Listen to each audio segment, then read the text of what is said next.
السلام علیکم ورحمۃ اللہ وبرکاتہ۔ امید ہے ناظرین اکرام آپ خیریت سے ہوں گے۔ دوستو، دیوبند ایک ایسا نام ہے کہ پوری دنیا اس نام سے واقف ہے، اور اسی شہر میں دنیا کے عظیم دینی درسگاہ دارالعلوم بھی ہے، جس کے ذریعے اللہ تعالیٰ نے دنیا کے گوشے گوشے میں علوم نبوت کو پہنچا دیا ہے۔ مگر دیوبند نام سے جلنے اور سڑنے والے لوگ بھی آپ کو بہت زیادہ ملیں گے۔ وہ دیوبند اور دارالعلوم دیوبند کو ترچھی نظر سے دیکھتے ہیں اور دارالعلوم کی حقانیت سے جلتے ہیں۔ وہ کبھی دیوبند سے تعلق رکھنے والے اور عقیدت رکھنے والے لوگوں کو شیطان کا بندہ کہتے ہیں، تو کبھی علماء دیوبند کو کافر قرار دینے پر تلے ہوئے ہیں۔ تو دوستو، بریلوی مکتبہ فکر سے تعلق رکھنے والے کسی شخص نے دارالعلوم دیوبند سے اسی طرح کے کچھ جلے بھنے سوالات کیے، جو کہ میں آپ کے سامنے پڑھ کر سناؤں گا۔ اس کے بعد یہ بھی دیکھیں گے کہ دارالعلوم دیوبند کی طرف سے ان کے سوالات کے کیا جوابات دیے گئے ہیں۔ تو چلیے پہلے ان کے سوالات دیکھ لیتے ہیں۔ سوالات دیکھ لینے سے پہلے آپ سے گزارش ہے کہ اگر آپ چینل پر پہلی بار آئے ہوں تو ہمارے چینل کو آپ سبسکرائب بھی کر لیجئے گا۔ چنانچہ سائل دارالعلوم دیوبند سے سوال کر رہا ہے، جس کا عنوان ہے دیوبند کا نام دیوبند کیسے پڑا۔ سوال نمبر 1، کیا دیوبند کا مطلب شیطان کا بندہ ہوتا ہے؟ نمبر 2، نجد سے شیطان کی سینگ اٹھے گی، کیا دیوبند شیطان کی سینگ ہے؟ نمبر 3، تم لوگ جو بکتے ہو یا رسول اللہ کہنا شرک اور بدعت ہے، کیا حاجی امداد اللہ بھی شرک کرتے تھے؟ کیونکہ ان کا شعر ہے، لگا تکیا گناہوں کا پڑا دن رات سوتا ہوں، مجھے اب خواب غفلت سے جگا دو یا رسول اللہ صلی اللہ علیہ وسلم۔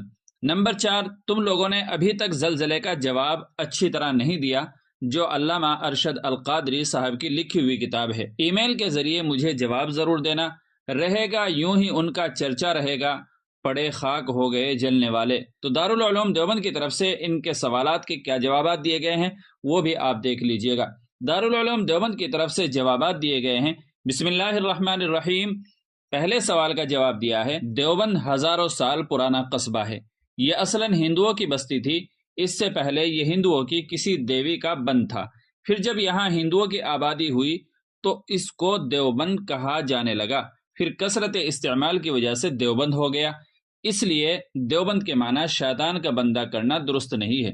دوسرے سوال کا جواب دیا گیا ہے، اس سینگ کے بارے میں آپ ہی کو زیادہ علم ہوگا کہ وہ دیوبند شہر کی طرح لمبا چوڑا ہوگا، اور دیوبند شہر کس طرح سینگ بن جائے گا، اپنی کتاب سے اس کی پوری تفصیل تحریر فرمائیں۔ نمبر 3، حضور صلی اللہ علیہ وسلم کو حاضر و ناظر نہ سمجھ کر اگر جوش محبت میں یا غایت محبت اور شدید غم کی حالت میں، یا اس عقیدے سے کہ اس درود کو فرشتے آپ صلی اللہ علیہ وسلم تک پہنچاتے ہیں، تو یا رسول اللہ کہنا جائز ہے۔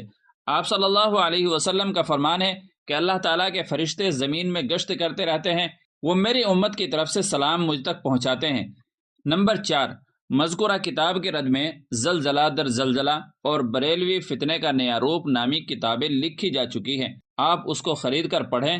اگر اس کے بعد بھی کوئی اشکال رہ جائے تو بذریعہ استفتاء دوبارہ یہاں دارالافتاء سے استفسار کریں، انشاءاللہ تعالی قرآن و حدیث کی روشنی میں تشفی بخش جواب دیا جائے گا۔ تو دارالعلوم دیوبند کی طرف سے جو جوابات دیے گئے ہیں، ان کے بارے میں آپ کی کیا رائے ہے، کمنٹ کر کے ہمیں ضرور بتائیے گا۔ ویڈیو اچھی لگی ہو تو لائک اور شیئر کر دیجیے گا، اور چینل پر پہلی بار آئے ہوں تو سبسکرائب بھی کر لیجیے گا۔ چلیے پھر ملتے ہیں اگلی کسی ویڈیو میں۔ السلام علیکم ورحمۃ اللہ وبرکاتہ۔